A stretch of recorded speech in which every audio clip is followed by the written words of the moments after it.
सिख ईसाई सभी आपस में भाई भाई।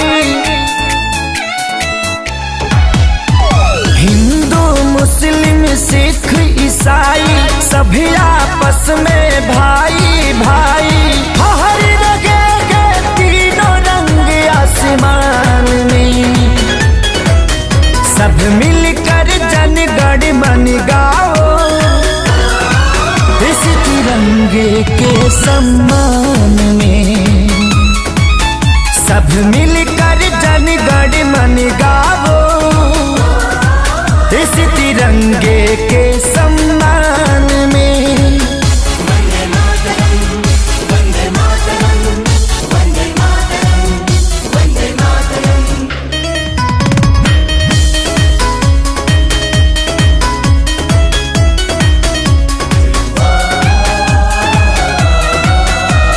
जिन लोगों ने दी कुर्बानी उनका हम पर कर्ज है।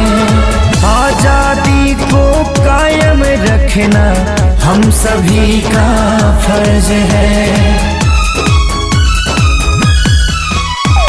इसकी लहर में माँ की ममता, बूढ़े बाप की सीख है। मासूम बच्चों की किलकारी, विधवाओं की चीख है।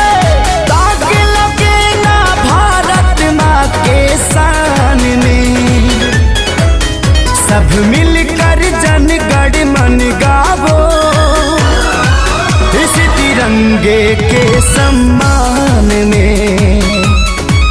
सब मिलकर जन गण मन गावो, इस तिरंगे के सम्मान में। वंदे वंदे वंदे भारत माता की।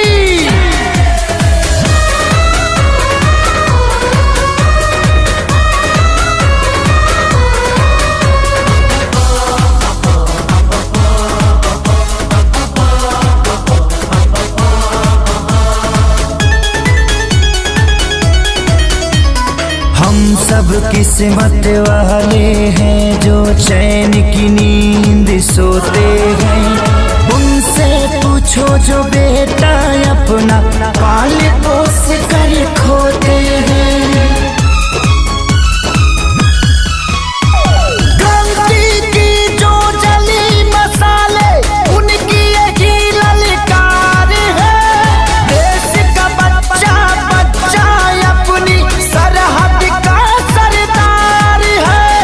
वंदे मातरम गूंजे हिंदुस्तान में, सब मिलकर जन गण मन गावो, इस तिरंगे के सम्मान में।